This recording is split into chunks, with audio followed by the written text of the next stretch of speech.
नमः वृक्षराजाय नमः।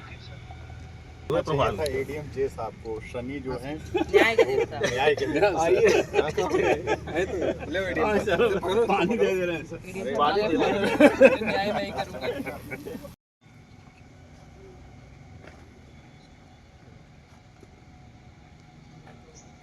ओम त्र्यंबकं यजामहे सुगंधिं पुष्टिवर्धनम् उर्वारुकमिव बन्धनानि दुर्मुक्षीयवामृताजितदायिकं भगवती विश्वराजा।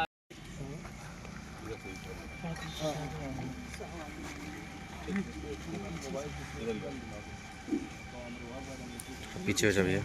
ओम मंगलम भगवान विष्णु मंगलम गरुड़ध्वजः मस्त गोविंद तमेव समर्पयामि मुखो भूत्वा प्रसीद परमेश्वर नैवेद्यं निवेदयामि श्री विश्वराजाय नमो नमः। प्रार्थनां निवेदयामि। ओम हरि ओम जगनेन जगन्माया जन्तदेवास्तानि धर्माणि प्रथमान्यासन्नः देहनाकं मंगले शिवे सर्वार्थसाधिके शरण्ये त्र्यंबके गौरी नारायणी नमोस्तुते भगवती नमो नमः।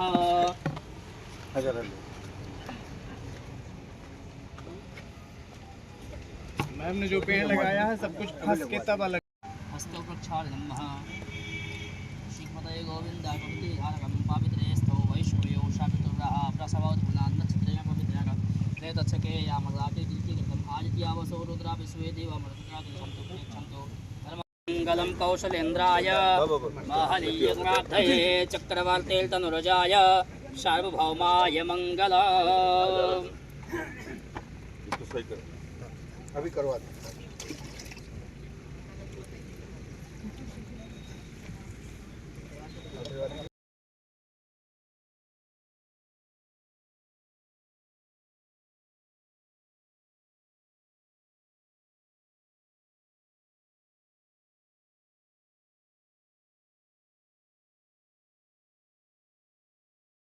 वाटिका तैयार की गई है, इसका क्या उद्देश्य और क्या लक्ष्य लेकर? देखिए, मैं आपको बताऊं, पूरे प्रदेश में आज से वृहद वृक्षारोपण अभियान का शुभारंभ किया जा रहा है।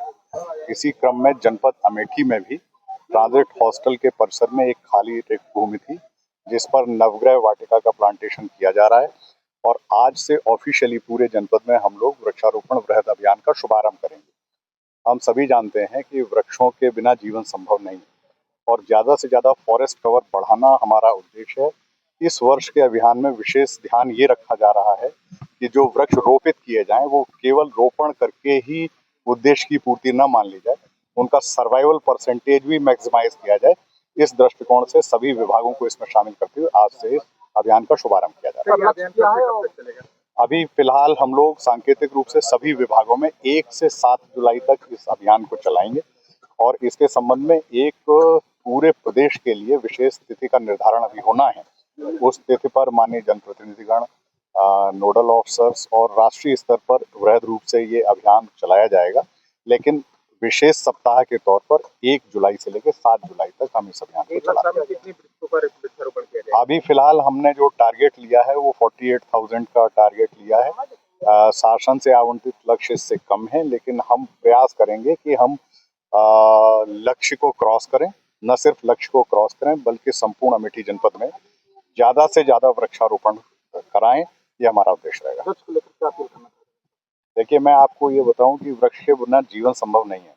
आप ऐसे भी स्थानों के बारे में जानते होंगे जहां का इकोसिस्टम मनुष्य के लिए रहने योग्य नहीं है। विश्व में ऐसे तमाम सारे देश हैं जहां लोगों का जो जीवन शैली है वो नाइट ओरिएंटेड है। नाइट लाइफ वहाँ पे लोग अपने सारे काम काज रात्रि में करते हैं, दिवस में उनके लिए यहाँ तक कि ऑफिस जाना भी संभव नहीं होता। ऐसे भी देश हैं इसी दुनिया में, इसी धरातल पर। और अगर हम एनालाइज करें तो हमें ये पता लगता है कि वहाँ प्राकृतिक संसाधनों का इस तरह से दोहन हुआ और धरा एक तरह से वृक्ष विहीन हो गई। यही कारण है कि टेम्परेचर इतना हाई हो गया कि लोग दिन में घर से बाहर नहीं निकल पाते हैं। टेम्परेचर बहुत तेजी से बढ़ रहा है। हमें इकोलॉजिकल बैलेंस मेंटेन करने के लिए प्लांटेशन को बढ़ावा देना ही होगा, प्रकृति के निकट जाना ही होगा।